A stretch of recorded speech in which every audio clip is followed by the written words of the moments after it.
Hello student welcome to my channel शिक्षा और success. आज आम करवा जोड़ा शब्द व्याकरणर क्वेश्चन आंसर। 1 नंबर जोड़ा शब्द शून्यस्थान पूरण कर। चाष बास, गाड़ी गुलज, घर द्वार, कजिया कली, चुपचाप, छंद कपट, पंझा पंझी, गुण दोष, पढ़ा पढ़ी। एबे आमे 2 नंबर करवा कस्तंभ खस्तंभ मिलन कर देइछि। एबे मु उत्तरटी पढ़ुछि तम माने देख।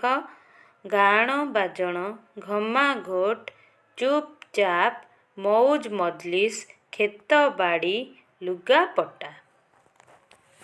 पिला माने एइठी चैप्टर टी सरी जाइछि। तमे माने सब चैप्टर रो क्वेश्चन आंसर प्लेलिस्ट रे पाई परिबो। व्याकरण रो भी सब चैप्टर रो क्वेश्चन आंसर मु अपलोड कर देइछि। निहाती भाबरे प्लेलिस्ट जाई चेक कर दबो। आउ एनुअल एग्जाम रे जो जो चैप्टर पढ़िबो तार सरलार्थ गुडी को मध्य मु अपलोड कर देइछि। तब माने प्लेलिस्ट जाई कि निहाती भाबरे चेक करिवो। आउ एनुअल परीक्षा पई भलो भाबरे प्रिपरेशन करिवो। वीडियोटी निहाती तम पई जदी हेल्पफुल हेछि, तमु किछि जानिबा को नॉलेज मिलिछि, तमे निहाती भाबरे लाइक कर दबो वीडियोटी। पिला माने सांग मानक सहित शेयर कर दबो। आ समस्त पाठ पढ़ी कि भलरे ए एनुअल एग्जाम रे ओडिया रे भलो स्कोर करिवो। Thank you.